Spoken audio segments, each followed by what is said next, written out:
Hey, what is up, mortals? It is Ellen here with a new video for you. Welcome to part 8 of What If Saitama Was in MHA.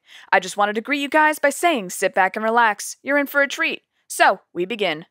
Midoriya took his seat with his class and watched as the first battle went underway. President Mike's voice echoed throughout the stadium. Let's get this party started! The match began, and Bad rushed Shinso with immense speed. The previous 2 rounds had left him battered and bruised, but that only made him stronger. Before the offensive could land a hit, Shinso started talking. Do you even deserve to be here? You're only standing in this tournament because that monkey dropped out. You and your classmate are nothing but weak, pathetic losers. With those few sentences, Midoriya saw how Bad's aura erupted into burning flames. His fighting spirit took that anger and transferred it into raw, burning power. He clutched his fists and yelled, "Shut your mouth!" For a split second, Bad stopped moving. Midoriya stood up from his seat as he saw how Bad's aura had completely turned off. Shinso then commanded, "Walk out of the stadium." Bad started shaking. His entire body started trembling as his muscles attempted to resist movement. Midoriya looked into Bad's milky white eyes and he suddenly felt a memory hit him like a truck. During the cavalry battle, he was about to grab Shinso's headband, but something happened. When he reached out his hand, the boy said, "Avoid me." Midoriya didn't remember what he said in response, but the next moment he was grabbing the headband of someone else.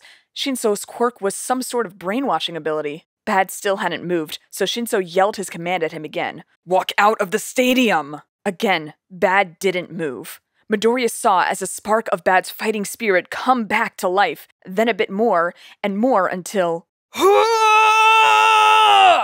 Bad let out a guttural yell as he escaped from Shinso's quirk through pure willpower alone. It seemed like his fighting spirit quirk allowed him to be resistant to mind control. His aura glowed dangerously. He was definitely pissed before, but now he was fuming. Shinso started backing up, and he shakily yelled out, "Hey, you think you're tough? 'Cause you aren't. You got eliminated last round, so just go down like you deserve to. You ain't shit either!" Bad's speed was like a zap of lightning. He crossed about 2/3 of the field in a second, and the momentum carried over to his fist. Shinso was punched right in the gut. He was thrown back with such force that his back hit the wall of the arena. He was knocked out cold.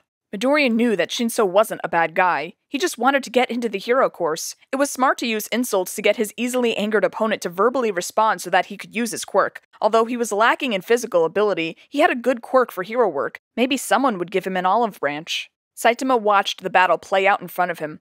For most of the festival, President Mike's enthusiasm was through the roof while Aizawa's energy crashed through the floor. He wasn't even sure if the Eraser hero was awake half the time, but during this fight, he definitely was awake and attentive to one student in particular. "This school isn't logical sometimes," Aizawa muttered to himself. He didn't seem to be directing that statement to anyone in particular, but Saitama picked up on the comment as an invitation for conversation. He probably wanted to rant about something. "How so?" Saitama probed. "That kid. His quirk is perfectly viable to do hero work, and yet he isn't in the hero course." Saitama followed the tired teacher's eyes to that of Hitoshi Shinso. He was limping off the field after being eliminated, but he was being cheered on by his classmates, which seemed to lighten his mood. "The entrance exam favored fighting quirks, right? Quirks like yours and his wouldn't have made the cut," Saitama commented. Aizawa sighed in frustration. "Exactly. Having that type of entrance exam was completely illogical." "Then go recruit him for the hero course," he responded. "It's not that simple. He has to do all the paperwork and pass the tests." Saitama cut him off. "He wants to be a hero, doesn't he? I know what it's like to have a dream and let it go because I was never given an opportunity to achieve it. Give the kid that opportunity." Aizawa paused, clearly surprised at the insight and maturity that lived inside Saitama's bald head. He always thought that his reckless intern genuinely had nothing going on inside his mind. Aizawa stood up from his chair and went to catch Shinso before he left. The next matches went as followed. Bakugo defeated Kaminari, Ida defeated Aoyama, Uraraka defeated Sero, and Shiozaki defeated Mina. It was now time for Midoriya to face Child Emperor. Midoriya walked out onto the battlefield and watched his opponent with careful eyes. Child Emperor didn't look nervous at all. If anything, he seemed to be relishing the attention the crowd was giving him. Midoriya had no doubt that he would be able to defeat the support course student, but he knew that he must have had something up his sleeve. The 2 opponents stood within the arena as President Mike introduced them to the crowd. "On the left, we have Isamu, also known as Child Emperor from the support course. Don't look down on him because of his young age, because with his genius intellect, he may carry the future of technology on his back.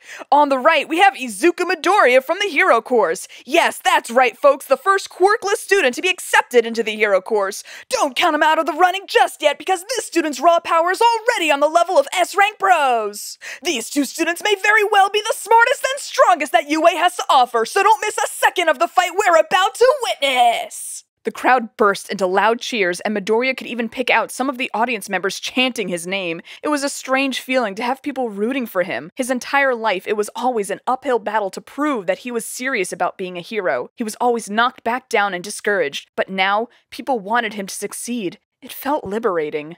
Saitama began counting down. 3. Child Emperor rose off of the ground with his robotic spider-like limbs. Midoriya prepared his offensive stance. 2. The ground below him had a slight tremor. It felt like something was trying to dig up to the surface, and it was moving fast. Child Emperor didn't seem to be bothered. 1. Midoriya dug his feet into the ground. He would rush his opponent and eliminate him right off the bat. The ground was shaking even harder. Whatever was approaching was about to emerge. Go. This video is sponsored by Adobe. Adobe is redefining the digital experience through game-changing innovations that shape the next generation of storytelling. Adobe makes it easy to create, edit, and share digital documents securely, allowing you to collaborate and communicate across devices. Adobe Photoshop is your go-to application for faster graphics editing and digital art as a whole. At We the Celestials, all our thumbnails across every channel are created with Adobe Photoshop. Adobe Premiere Pro is a timeline-based and non-linear video editing software application that is versatile and easy for beginning and master editors. Finally, Adobe After Effects is the industry standard tool for digital visual effects, motion graphics, and compositing applications used in post-production. Many of our voice actors, audio editors, and video editors use Premiere Pro and After Effects to produce these high-quality videos. In fact, I'm using Adobe Audition right now to record this audio. Click the link in the description to start creating now, and thank you to Adobe for sponsoring this video.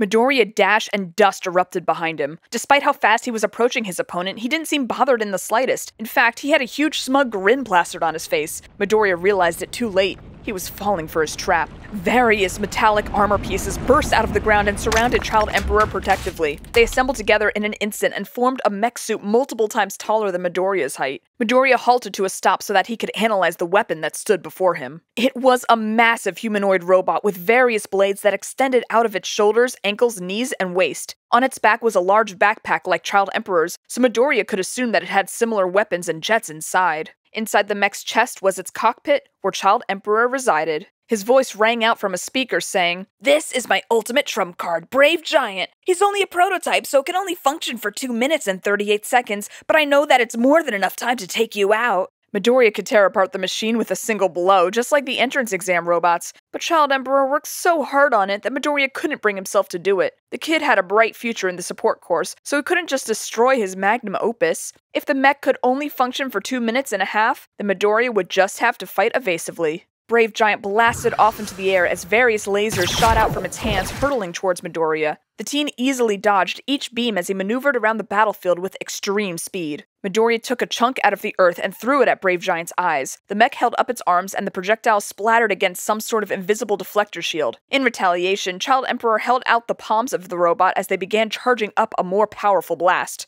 A bright light erupted from the middle of the hands as massive blasts of energy honed onto Midoriya. The freckled teen punched the energy beams directly, causing the electromagnetic lasers to break apart and hit the ground around him. The laser blast was only a distraction as Child Emperor moved at high speeds towards him. Brave Giant held out a fist which sparked wildly as it was covered in a coat of electricity. Midoriya held out his hand and caught the fist and felt a jolt of static course through his veins. His muscles tensed as a reaction to the electricity that flowed into his body, causing the robot's hand to be crushed in Midoriya's grip. Child Emperor maneuvered Brave Giant away from his opponent and was startled at the loss of its hand. With his remaining one, an electromagnetic sword emerged and he went in for another strike. Despite the bulky build, the machine was surprisingly agile and precise with its movement. With each strike of its sword, Midoriya could see how it would have hit him perfectly if he hadn't have dodged. With each evasive step, Midoriya grew closer and closer to the arena boundary line, and when he was about to step out of it, he disappeared. Child Emperor spun around and saw how Midoriya seemingly teleported to the other side of the arena. He disengaged his sword and looked at the time he had remaining for the suit, 1 minute.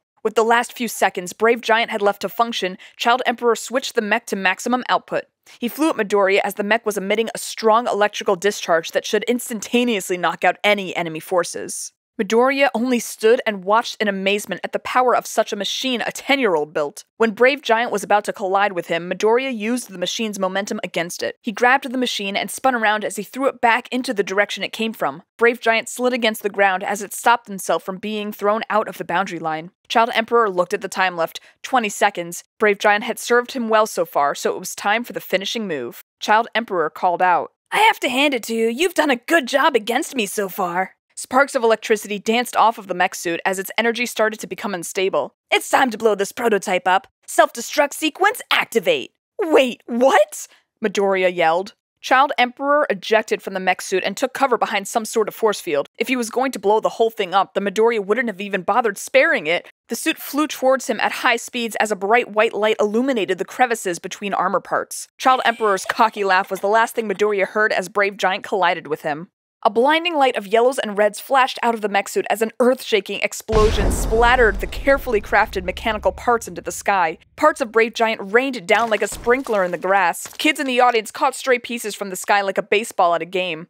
The arena had a large crater from the ground zero of the explosion, and a smokescreen made visibility hazy. Child Emperor disengaged his shield and scanned the area. A robotic arm holding up a fan sprang out from his backpack and blew away the smoke. The arena was completely empty. Child Emperor laughed triumphantly. If Midoriya was no longer in the arena, that meant he was blown out due to the explosion. The crowd gasped as the final bits of smoke dissipated. Not only was Midoriya not in the arena, but he was also completely missing from the entire stage. Present Mike's shocked voice announced over the speaker, "Has Izuku Midoriya been blown out of the Coliseum?" Huh? He's right there, though. Saitama pointed up into the sky, and everyone looked up to see what he was referring to. Just like he said, Midoriya was descending down from the sky at a rapid pace, completely still within the arena's boundaries. Aizawa explained over the mic. Before the mech exploded, Midoriya jumped into the air to avoid the blast radius. Within Midoriya's hands was the decapitated head of the robot, and its metal crumpled like paper within his grip. Child Emperor scrambled to pull out as many weapons as he could from his backpack. With deadly pinpoint accuracy, Midoriya threw the head of Brave Giant at Child Emperor's backpack. The poor support course student was rendered defenseless without any support items or a fighting quirk. Midoriya landed on the ground in front of his opponent, and Child Emperor finally said, "I forfeit!" With that announcement, Present Mike announced, "Child Emperor has forfeited! Izuku Midoriya is the winner!" Thank you all for indulging yourselves in all this information thus far. I hope you enjoyed it. Now there are a few more things that I'd like to go over before the video ends. Firstly, if you're in the mood for some great storytelling, We the Celestials has got you covered. Our We the Celestials, My Hero Academia, and Naruto What If channels retell the story of their namesake anime with a twist. Check it out if you're interested. Secondly, on behalf of We the Celestials, I'd like to thank everyone involved in the production of today's awesome content. Their details can be found in the description below. Lastly, if you're interested in what we do here at We the Celestials, then I'd like to extend you an invitation to join the team. The only caveat being that we only accept members from 16 years and up to join our crew. You can sign up for whichever category fulfills your interests by joining the recruitment Discord using the link in the description below. We're always looking for new members to join us. Well, that's it from us for today's video, so thank you all for watching and have a great day.